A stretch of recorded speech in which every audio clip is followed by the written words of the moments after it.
Kalau kami kayak orang biasa gini kan, kalau nggak ada ini, nggak mampu nyekolah anak kami. Anak kami di Jogja.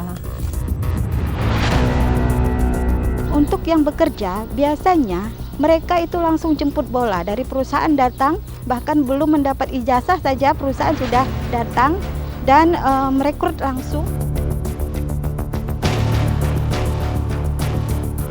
Sayangnya, pendidikan vokasi itu hanya mencapai 9,03% yang bisa memenuhi, dan 6,44% itu dari tamatan SMK, dan dari pendidikan tinggi vokasinya sendiri hanya di posisi 2,59%.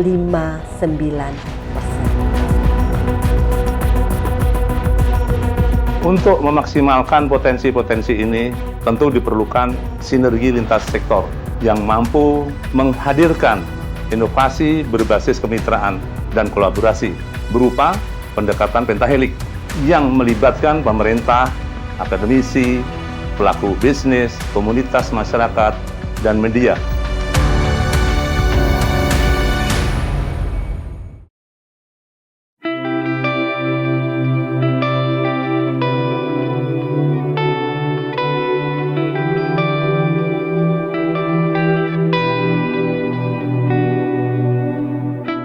Selain dikenal sebagai wilayah yang dilintasi garis khatulistiwa, Kalimantan Barat juga dialiri Sungai Kapuas yang merupakan sungai terpanjang di Indonesia.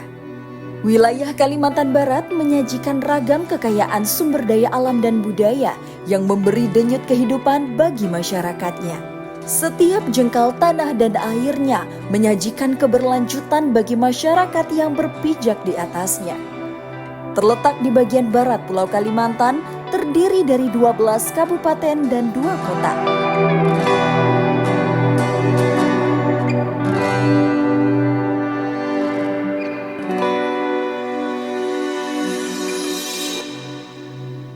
Kalimantan Barat memiliki luas 147.307 km persegi yang setara dengan 7,53% luas Indonesia atau 1,13 kali luas Pulau Jawa.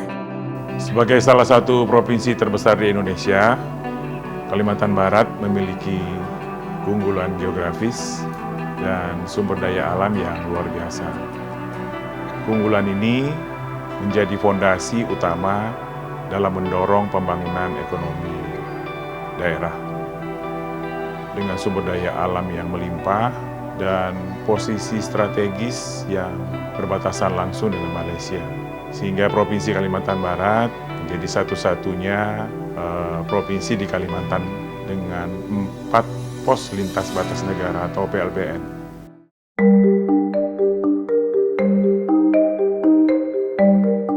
Luasnya wilayah yang dengan kekayaan sumber daya alamnya ini mendukung perkembangan potensi ekonomi yang juga menopang pembangunan ekonomi di wilayah Kalimantan Barat. Kalimantan, khususnya Kalimantan Barat, itu mempunyai potensi yang sangat besar. Itu dibuktikan dengan berduyun-duyunnya juga para investor untuk masuk ke Kalimantan Barat.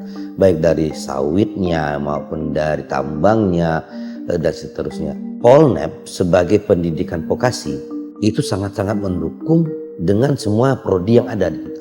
Baik kita punya prodi perikanan, pertanian, arsitektur, prodi rekayasa, dan e-commerce.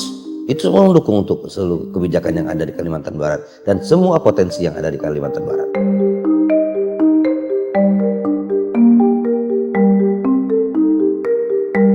Sebagai bagian dari visi Indonesia Emas 2045, yaitu visi Kalimantan Barat 2045, maju, sejahtera, dan berkelanjutan, dengan tema pembangunan sebagai beranda depan negara dan pusat industri hijau bernilai tambah yang akan dilakukan dengan 3 transformasi, yaitu transformasi sosial, transformasi ekonomi, dan tata kelola, dan didukung dengan landasan transformasi dan kerangka implementasi dalam 8 misi dan 17 arah kebijakan. Ini sebagaimana tertuang pada Perda nomor 6 tahun 2024 tentang Rencana Pembangunan Jangka Panjang Daerah Provinsi Kalimantan Barat 2025-2045. Beberapa sektor unggulan yang memiliki potensi besar untuk dikembangkan lebih lanjut memainkan peran kunci dalam mendukung perkembangan ekonomi daerah, yakni sektor perkebunan dan pertanian, kehutanan, perikanan, pertambangan hingga pariwisata.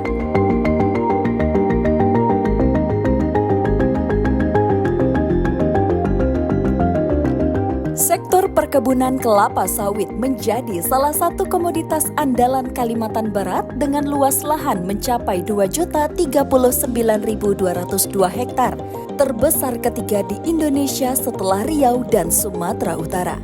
Termasuk dari Kabupaten Kapuas Hulu sebagai penghasil pertanian daun kratom atau daun puri. Pada tahun 2022, Indonesia mencatatkan jumlah ekspor kratom mencapai angka 8.206,70 ton. Salah satunya Halimah yang menjadi satu dari setidaknya 18.000 lebih warga Kapuas Hulu yang menggantungkan hidupnya dari pertanian daun kratom.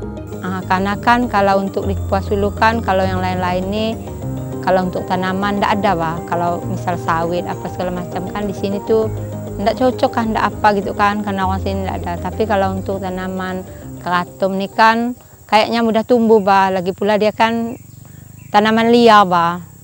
Liar, dia kan suka hidup di tepi-tepi gitu kan, tepi-tepi sungai gitu kan. Jadi karena dia hidup di situ, jadi mungkin kalau daerah-daerah basah-basah kayak gini tuh kan dia tumbuhnya mudah gitu, Bang. Dia kan kalau kratom ini kan kalau di perbukitan kan enggak mau, Bang. Enggak mau dia. Dataran-dataran rendah. Kalau sini itu kan kayak Mbalo, Jongkong, itu cantik tuh tempatnya. Kalau sini ini kan tanaman liar. Karena dia menghasilkan kemarin tuh kan, makanya dibudidaya.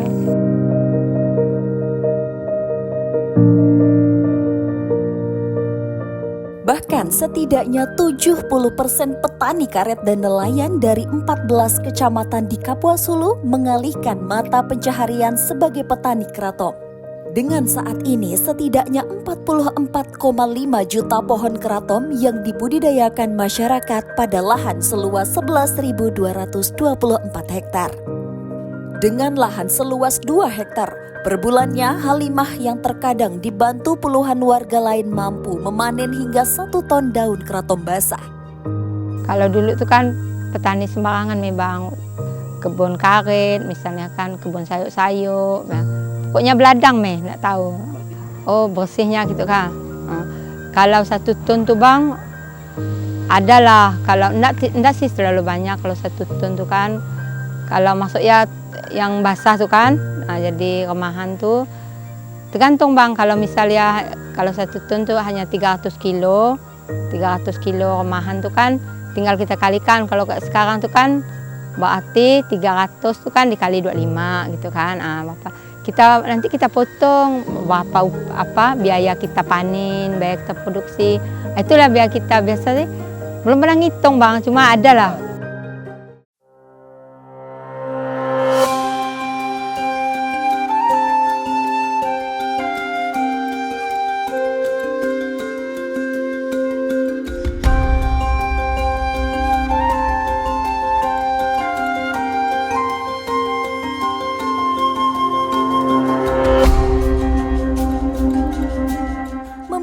Luas areal perairan mencapai 26.000 km persegi, Kalbar mencatatkan nilai produksi perikanan tangkap di laut pada tahun 2022 mencapai angka 4,28 triliun rupiah dengan produksi 139,32 ribu ton. Sementara produksi perikanan umum mencapai 1,46 triliun rupiah dengan produksi 32,83 ribu ton. Dengan rincian 2 juta hektar lebih berupa perairan umum, 26.700 hektar perairan budidaya tambak, dan 15.500 hektar laut per tahun. Untuk sektor pertambangan, terdapat 721 unit tambang di berbagai wilayah Kalbar, dengan terbanyak di Kabupaten Ketapang sebanyak 156 unit. Total luasan tambang di Kalbar mencapai 5,07 juta hektar yang tersebar di 12 kabupaten. PT Borneo Alumina Indonesia ini adalah pabrik pengolahan boksit menjadi bahan setengah jadi yang berupa bubuk alumina, di mana bubuk alumina tersebut akan dipakai untuk membuat aluminium. Dalam artian bubuk alumina ini nanti akan diolah kembali sehingga dihasilkan aluminium. Di mana kita tahu saat ini kebutuhan aluminium Indonesia ini masih sangat-sangat kurang. Dari kebutuhan aluminium Indonesia sebanyak 1 juta ton aluminium per tahun, saat ini kita baru bisa memproduksi sekitar 30%-nya. PT ICA adalah perusahaan yang bergerak di bidang industri alumina dan memiliki pabrik pengolahan untuk pengolahan bahan baku bauksit menjadi chemical grade alumina yang digunakan untuk berbagai aplikasi industri. Misalnya untuk pengolahan tawas, produk rakitan, integrated circuit, IC, refractories atau bahan tahan panas, kemudian bahan dasar layar LCD. Untuk produk kita ada domestik dan ekspor. Untuk ekspor kita pengiriman ke Jepang, Korea, dan juga mungkin sebagian ke India dan China, beberapa negara ini. Saat ini PT ICA memiliki tenaga kerja sebanyak 450 karyawan dengan 86% adalah warga asli Kalimantan Barat. Kita menggunakan teknologi yang sangat canggih, di mana pabrik ini menggunakan teknologi Bayer process untuk mengolah boksit yang tadinya bahan mentah berupa tanah yang mengandung aluminium oksida menjadi alumina, di mana alumina itulah yang kita pakai untuk pembentukan aluminium. Nah, kita tahu sumber daya boksit dunia itu sebesar 50 miliar ton totalnya, sedangkan cadangannya sekitar 30 miliar ton. Nah, di mana Indonesia ini memiliki sekitar 1,2 miliar ton cadangan boksit. Dan kita tahu hampir semuanya itu ada di Kalimantan Barat. Artinya Kalimantan Barat ini memegang peranan penting di dalam industri boksit, secara khusus dalam industri aluminium sebagai produk akhirnya.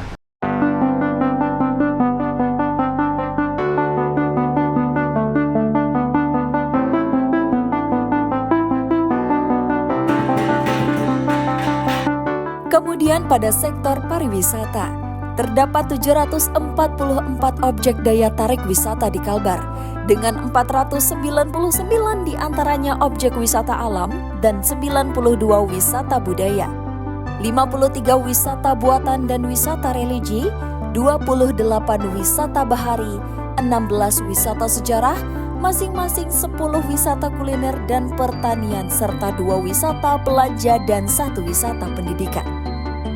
Di Kalimantan Barat, kota Singkawang menjadi salah satu daerah dengan berbagai potensi wisata yang cukup berkembang dan dikenal secara nasional maupun mancanegara. Terutama wisata budaya berupa Festival Cap Gomeh yang dilaksanakan setiap tahunnya dan menarik ribuan pengunjung. Dulu kan kita terkenal adalah kota 1000 kelenteng, di mana kita punya tempat wisata dari gunung, kemudian laut, kemudian kita ada kebudayaan, kemudian religi, dan paling enak orang datang ke Singkawang adalah kuliner. Ya, kita paling lengkap di sini dari sisi tadi pantai, laut, kemudian pegunungan. Yang paling penting lagi adalah budaya-budaya yang ada di kota Singkawang, dan Singkawang adalah merupakan miniaturnya Indonesia.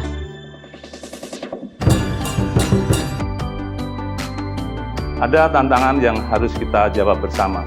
Bagaimana memaksimalkan potensi-potensi menjadi kesejahteraan yang nyata bagi masyarakat Kalimantan Barat.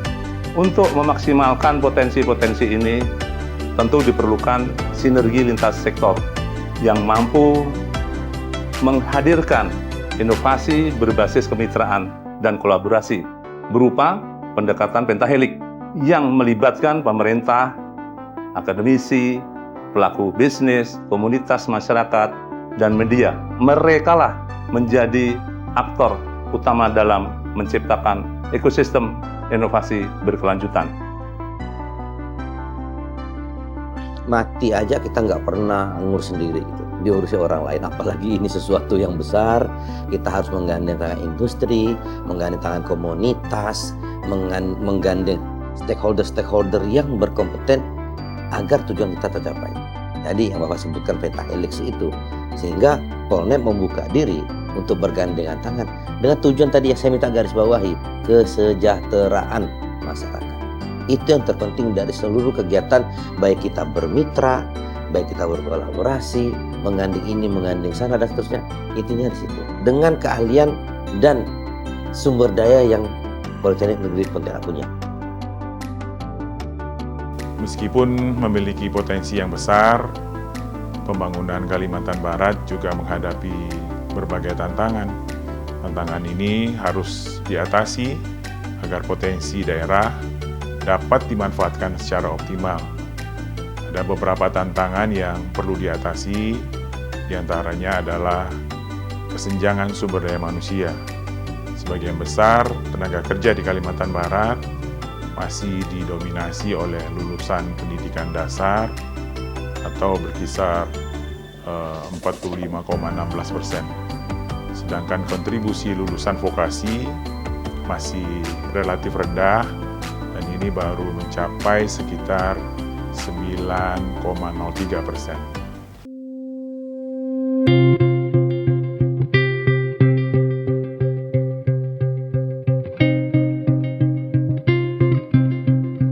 Tim Konsorsium Kalimantan Barat yang terdiri dari Politeknik Negeri Pontianak, Politeknik Negeri Sambas, dan Politeknik Negeri Ketapang telah melakukan riset dan menghasilkan policy paper yang berisi dokumen peta jalan pendidikan vokasi atau pekerjaan yang sesuai dengan kualifikasi, serta peta jalan klaster inovasi di Provinsi Kalbar. Selain itu, kolaborasi bersama semua pihak juga dilakukan dalam menguatkan ekosistem kemitraan pendidikan vokasi sebagai bentuk pendidikan yang fokus pada penguasaan keterampilan dan kompetisi. Sebagaimana tadi saya sampaikan, dengan besarnya Polnet-nya atau Politeknik Negeri Pontianak, tapi tidak juga berbanding lurus dengan besarnya Kalimantan Barat. Sehingga kita membuat satu konsorsium menggandeng Politeknik Negeri Sambas dan Politeknik Negeri Ketapang, Poltesa atau Politam. Yang kami harapkan dari Poltesa dan Politam ini bersinergis dengan Polnet, mengembangkan Kalimantan Barat di ujung, di sebelah perbatasan dan di ujung daerah-daerah yang tertinggal. Yang bukannya kita nggak mampu, tapi daya upaya serta SDM kita terlalu jauh untuk menjangkau. Mengapa tidak kita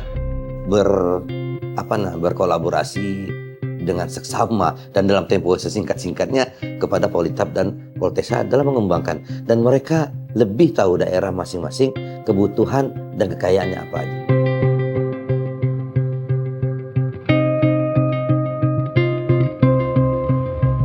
Sebagai institusi pendidikan, Politeknik Negeri Ketapang berkomitmen untuk berkontribusi dalam pengembangan potensi daerah, khususnya Kabupaten Ketapang melalui pendidikan vokasi yang relevan dengan kebutuhan industri yang ada di masyarakat. Politab menawarkan berbagai program studi yang fokus pada kebutuhan industri dan pengembangan sumber daya. Dengan kurikulum yang terintegrasi dengan dunia kerja, Politeknik Negeri Ketapang berupaya agar mahasiswa tidak hanya memiliki pengetahuan, tapi juga terampil dan relevan dengan perkembangannya. Kami mendidik tenaga kerja yang siap terjun ke dunia industri, yang berkontribusi langsung terhadap pembangunan daerah. Dengan sinergi yang kuat antara seluruh pihak dalam kolaborasi pentahelix, kita dapat mengoptimalkan potensi dan kekayaan daerah untuk kemajuan dan kesejahteraan masyarakat. Politeknik Negeri Sambas akan terus berkontribusi melalui kegiatan Tridharma Perguruan Tinggi, sehingga dapat menciptakan dampak positif yang berkelanjutan bagi pembangunan, baik daerah maupun nasional. Mari kita bersama-sama wujudkan daerah yang maju, sejahtera dan berdaya saing.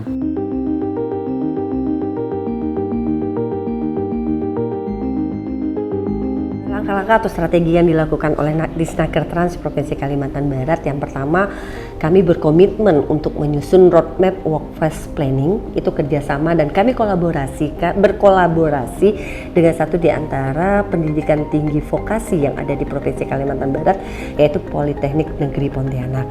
Kemudian ada beberapa juga yang strategi yang kami lakukan. Yang pertama adalah kami melakukan program pemagangan. Nah, program pemagangan ini melalui dana APBN juga ada, kemudian dana APBD untuk tahun 2025 itu kami lakukan untuk 8 orang tenaga kerja. Untuk memenuhi kebutuhan tenaga kerja, tentunya PT BAI berkomitmen penuh untuk melakukan penyerapan tenaga kerja secara khusus dari Kalimantan Barat semaksimal mungkin. Untuk itulah PT BAI bekerja sama dengan penyedia pendidikan vokasi seperti Politeknik Negeri Pontianak dan juga SMK Negeri 1 Mempawah untuk bisa menyediakan tenaga kerjanya yang nantinya bisa siap pakai untuk bekerja di PT BAI ini. Tingkat ketidaksesuaian atau mismatch kompetensi lulusan vokasi dengan kebutuhan dunia usaha dan dunia industri juga masih tinggi. Kemudian dari indikator pembangunan manusia, bahwa indeks pembangunan manusia atau IPM Kalimantan Barat berada di bawah rata-rata nasional sehingga perlu percepatan dalam peningkatan kualitas SDM. Kita tahu dan sadar dunia terus berubah, maka sumber daya manusia yang kompeten, teknologi, dan inovasi menjadi kunci utama. Pertanyaannya adalah, apakah kita sudah siap? Apakah pendidikan kita, terutama pendidikan vokasi, sudah menjadi bagian dari jawaban? Pendidikan vokasi bukan hanya sekedar pembelajaran di dalam kelas. Pendidikan vokasi adalah jembatan antara mimpi-mimpi anak muda dengan kebutuhan dunia kerja dan wirausaha. Jembatan antara potensi daerah dengan peluang global.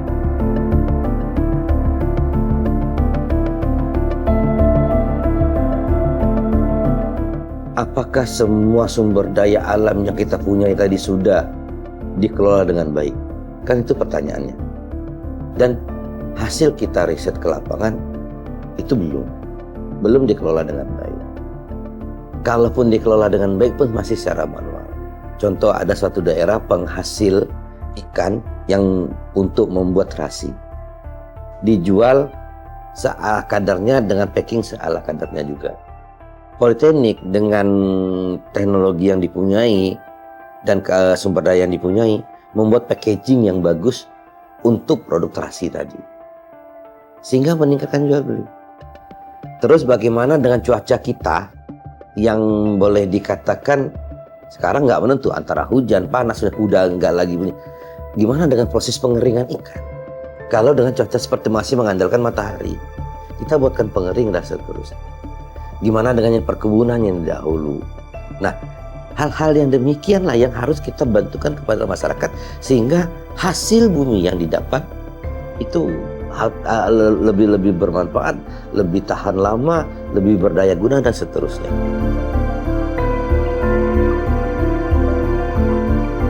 Nah, kita tahu bahwa untuk menjalankan tambang, menjalankan pabrik ini kita membutuhkan tenaga-tenaga ahli dalam menjalankan semuanya ini. Untuk itu kami mengundang pendidikan vokasi seperti tingkatan SMK ataupun dari Politeknik Negeri Pontianak untuk lebih mengembangkan potensinya sehingga kita bisa melihat potensi yang ada yang dimiliki oleh Kalimantan Barat secara khusus. Nah, dengan demikian apabila kita mempunyai tenaga-tenaga ahli yang bisa berkecimpung dalam dunia tambang dan pengolahannya ini, maka kita bisa meningkatkan perekonomian, pertumbuhan perekonomian Kalimantan Barat. Itu yang menjadi harapan kami. Kita harapkan pendidikan vokasi bisa lebih ditingkatkan sesuai dengan potensi yang kita miliki di Kalimantan Barat ini. Saudara siswa sebuah SMK negeri di Kabupaten Sintang, Kalimantan Barat berhasil membuat mobil listrik. Dalam waktu sekitar 1 bulan, guru dan siswa SMK Negeri 1 Sintang berhasil menyelesaikan pembuatan sebuah mobil listrik. Mobil dengan kecepatan 30-40 km per jam ini dirancang untuk medan off-road. Selain kolaborasi Pentahelix, pendidikan vokasi baik sekolah menengah kejuruan maupun perguruan tinggi vokasi memiliki peran strategis dalam penguatan sumber daya kompeten yang siap kerja, sehingga dapat mendukung pertumbuhan ekonomi daerah, termasuk mendukung pengelolaan sumber daya alam yang ada. Dari 60 perguruan tinggi vokasi di Kalbar, 20 diantaranya merupakan pendidikan tinggi vokasi. yakni 3 perguruan tinggi vokasi negeri, 15 swasta, dan 2 kedinasan. Sementara hingga 2024 terdapat 235 sekolah menengah kejuruan di Kalbar dengan komposisi 120 SMK negeri dan 115 SMK swasta yang dapat menampung 75.774 siswa. Kesenjangan antara kompetensi lulusan pendidikan vokasi dengan kebutuhan dunia usaha dan dunia industri masih cukup besar. Hanya 9,03% dari total tenaga kerja yang memiliki pendidikan vokasi, baik itu SMK maupun perguruan tinggi vokasi. Dan kompetensi yang mereka miliki belum sepenuhnya terintegrasi dengan kebutuhan dunia kerja. Fasilitas dan dukungan untuk pendidikan vokasi khususnya di daerah perbatasan, pedalaman masih minim. Sehingga banyak SMK yang saat ini masih kekurangan peralatan, sehingga siswa tidak memiliki kesempatan untuk belajar secara langsung dan terampil. Terdapat kekurangan guru produktif yang signifikan, di mana data menunjukkan bahwa dari total 2.280 guru vokasi, hanya 1.070 guru saja yang memiliki latar belakang sesuai dengan kebutuhan industri. Nah, ini tentunya sangat berdampak pada kualitas pembelajaran yang diberikan kepada siswa. Untuk menyiapkan atau meningkatkan link and match dengan dunia kerja, SMK 4 SPP SPMA Singkawang ini sudah melakukan kerjasama dengan berbagai perusahaan dan juga petani maju, ya, terutama dalam penyusunan kurikulum yang berbasis dunia kerja. Kemudian ada kelas industri dan juga kegiatan praktek kerja lapangan yang berdasarkan MOU yang telah disusun, salah satunya dengan PT ICI Hutani Manunggal yang ada di Kalimantan Timur, ya, untuk persiapan tenaga kerja mandor di perusahaan tersebut. Kemudian juga untuk siswa-siswa yang berminat untuk magang ke luar negeri, melalui dana bantuan SMKPK, kita lakukan persiapan yaitu pelatihan bahasa Jepang di LPK Haji Maru yang ada di Pontianak dengan perusahaan ESO-nya Shinto Selaras Indonesia Jepang. Tenaga pengajar di sini, alhamdulillah kita yang pertama guru-guru senior, guru lama Pak. Kemudian kita menciptakan kaderisasi. Alhamdulillah kita pada tahun 2018 kita ada kerjasama dengan Politeknik. Jadi kita pingin kaderisasi. Jadi anak-anak kita yang lulusan-lulusan terbaik kita pilih Pak. Kemudian kita coba sekolahkan. Jadi harapan saya ke depan kita kan pingin menciptakan lulusan vokasi yang keterserapan itu tinggi di dunia kerja. Jadi kami mencoba kerjasama, alhamdulillah setiap tahun kami mengirimkan anak-anak atau kader-kader kami itu ke Politeknik, sehingga sekarang Pak ada beberapa yang sudah kembali. Kalau tidak salah saya ada 7 orang yang sudah kembali. Kita berharap guru-gurunya yang dari background vokasi menelurkan alumni-alumni yang vokasinya kuat, sehingga anak-anak ini keterserapannya nanti ke dunia kerja ini tinggi Pak. Kita kebetulan ada kerjasama sama Telkom, ya, baik itu Telkom Sintang, Telkom di Pontianak maupun Telkom Bandung. Yang tadi sama-sama kita lihat itu ada fiber optik. Jadi pembelajaran kita itu sudah mengacu sesuai dengan permintaan Dudika atau Telkom. Jadi standar Telkom. Kebetulan tadi yang kita lihat itu peralatan yang dibantu oleh Telkom Bandung. Jadi pembelajaran kita itu sudah mengacu sesuai dengan permintaan dari Dudika. Ya, kami tentunya SMKPK, pusat keunggulan. Dari pusat keunggulan ini memang kami disupport dari pihak pemerintah pusat, terutama dalam berupa bantuan untuk memberikan yaitu guru-guru kami dalam diklat untuk upskilling, reskilling dalam menghadapi daripada peralatan-peralatan yang baru itu dan selama ini memang guru-guru kami hebat dan bisa menjalankan dan peralatan itu bisa dimanfaatkan secara maksimal kepada peserta didik. Tentunya kami selalu mengkolaborasikan dari berbagai jurusan atau konsentrasi kalian yang ada di SMK ini, ada 10 itu, untuk mewujudkan kolaborasi. Itu memang penting sekali dalam kolaborasi atau gotong royong yang selama ini kami galakkan kepada peserta didik kami, seluruh dewan guru, sehingga untuk selain motor listrik, selain mobil listrik, selain bengkel konversi, maka kami juga inovasi di dalam sekolah adiwiyata ini yang akan dinobatkan sebagai adiwiyata nasional. Kami sudah membuat yaitu kompor berbahan bakar yaitu oli bekas. Ini adalah pemanfaatan daur ulang ya, oli bekas yang biasanya dalam bengkel-bengkel ini dibuang. Dari inisiatif guru kami dan siswa kami ini dikumpulkan dan kita buatkan kompor berbahan itu. Seandainya olinya habis, minyak goreng ibu-ibu juga bisa dimanfaatkan. Karena merasa bahwa ibu-ibu ini, mama-mama ini yang biasa mengalami gas ya, untuk kelangkaan, bahkan harga gas ini naik turun, maka dari guru telah membuat kompor dengan menggunakan daur ulang itu. Dan alhamdulillah dalam pameran mengikuti adiwiyata oleh Dinas Lingkungan Hidup Pontianak, kami juga mendapatkan suatu apresiasi dengan uang pembinaan yaitu 6 juta.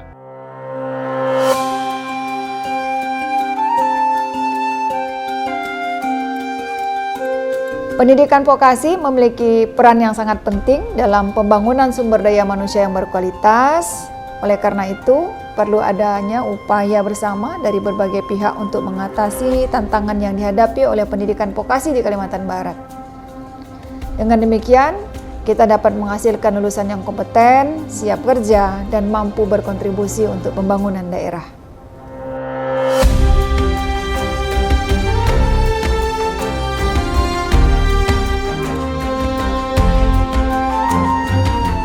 Mimpi ini tidak mudah, akan ada tantangan. Tapi saya yakin dan percaya pendidikan vokasi adalah obor yang akan menerangi kita. Anak-anak muda kita adalah harapan. Dengan mereka, Kalimantan Barat bisa menjadi teladan. Dan bagaimana potensi lokal bisa diolah dengan inovasi untuk meningkatkan ekonomi masyarakat dan kesejahteraan masyarakat. Maka mari kita mulai bersama demi masa depan yang lebih baik.